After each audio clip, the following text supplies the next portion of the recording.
two variables last time. So our y, or the response variable, is the dropout rate. Then we have three predictors. Variable x1 is the duration, compulsory education, how many years are required for the students to go to school. Then the second variable, the second predictor, is the percentage of repeaters, the rate of repeaters in each country in the high school level. And then the third variable, the third predictor, is the official entrance age. How old should a child should enter school, in the school. Yeah, And then, because what do you have in mind? We would like to know if the last time we had dropout rate versus the duration of compulsory education. So whether What do you have in mind before? whether the longer you stay in school, the higher the dropout rate. Will staying longer in school produce higher dropout rate? That staying longer in school causes people To stop stop schooling. because And- they get bored. Maybe. Okay, And then we added the percentage of repeaters, which which represents what? represent the lower our dropout rate is on the upper secondary based on the data that we have found, and then the percentage of repeaters, the rate of repeaters, is at the lower secondary level. So whether So, percentage of repeaters is something that is measurable, no? So that's a variable. yes, What sir. concept is being measured by that?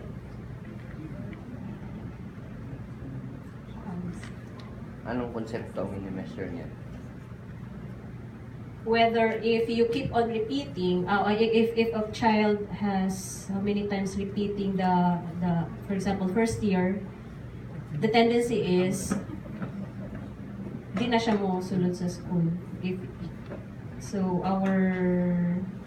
kung pirmi na lang ba siya mag-repeat of first year, for example, mo drop out siya and then mag-enroll na po same year.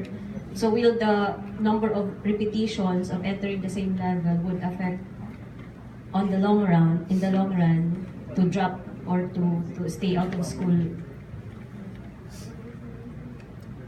Can we help? Nawala ba? What is being measured by percentage of repeaters? And this is on a national level, no? Country level. Yes, sir. 67 countries. So what is being measured by percentage of repeaters at the national level?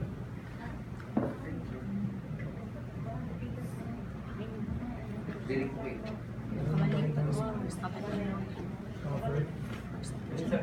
Percentage of repeaters.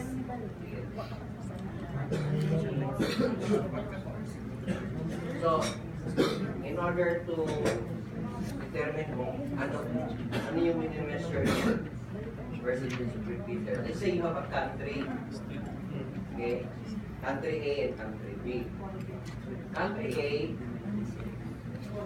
has about 60% of the students repeating the same year level. Another country has about 10% of the students repeating the same year level. What can be said about these two countries?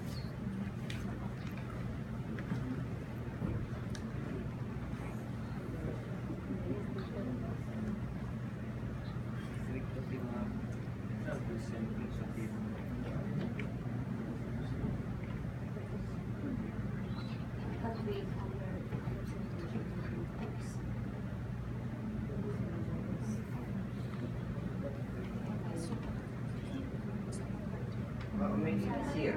This neighbor was their own student, no? And 60% of them will repeat first year. This neighbor, only 10% of them will repeat first year. So what can be said about table A and table B? Daghan og failed. Okay. many students are failing in the first, a higher percentage than the lower percentage. So what does it say about this?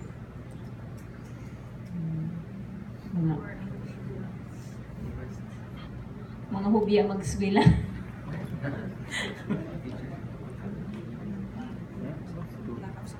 Well, assuming that, you know, the IQs of these people are normally distributed, so they're the same intelligence. And you always assume that, so there is Yes. paribos, that there is no nationality that's really more brilliant than other nationalities, right? So you will assume equal yun ang IQ. Yes. So assuming that, but they will still keep repeating first year, they will not. What can be said about the system? No encouragement on the part of the students. No.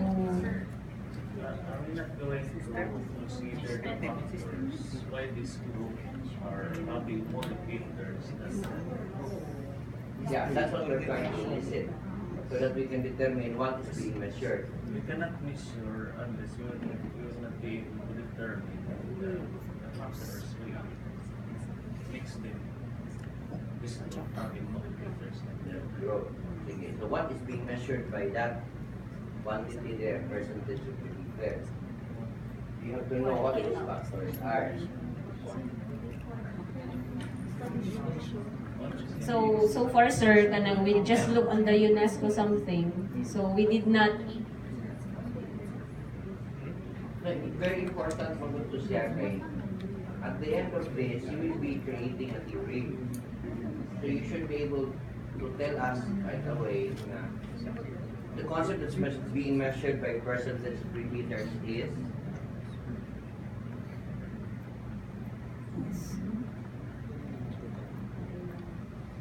I think there's something to do with standards.